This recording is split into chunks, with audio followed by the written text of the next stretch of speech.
Hi, and welcome to this edition of Spyder News. We've been promising the last few episodes to give you an update on our KOH build, affectionately known as Crispy.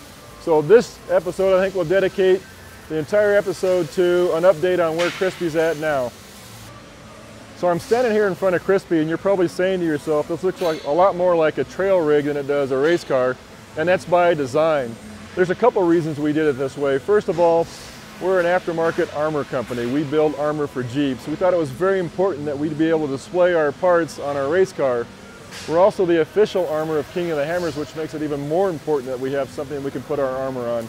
We've left as much of the body as we possibly can and frame so that we can attach our parts the same way we attach them on our own Jeeps, the same way you attach them to your Jeep.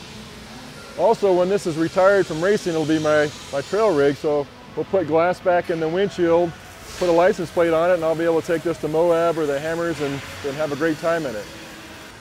Many of you have asked about the name, the BAJK, and also the name Crispy we have on this rig. Well, it started out as Crispy before it ever became BAJK. Crispy because our friend Randall Davis owned this Jeep for about a month, and one day when he was towing it home from the Hammers, it caught on fire and basically burnt to the ground. All that was left was part of a tub and the frame. We bought it from Randall about 3 years ago, thinking that one day we were going to turn it into something cool.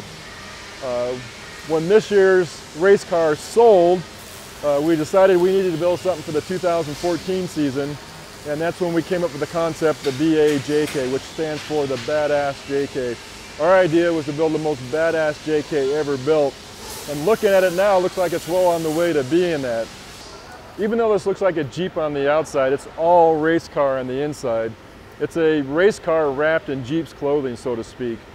We've taken everything we've learned about racing the King of the Hammers and incorporated it into this chassis. We've taken the same LS3 motor we had in the race car. We've got a new version of it in this car. We've got MagnaFlow building us custom headers and custom exhaust so we get the maximum power out of the motor as we can.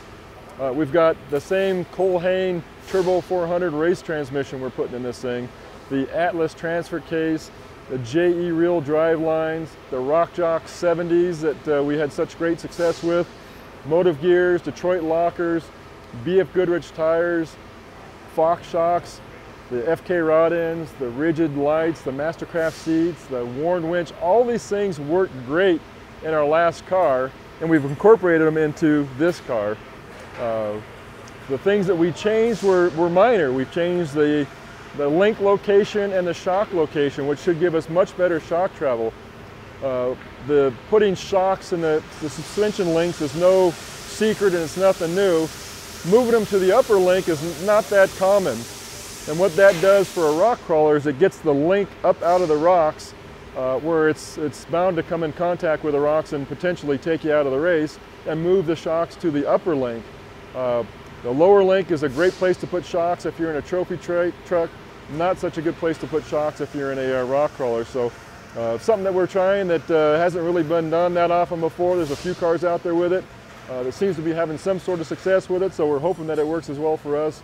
But again, this is a full race car wrapped in Jeep's clothing, so we're pretty happy with the direction it's going, and we're thinking it's well on its way to being the most badass JK.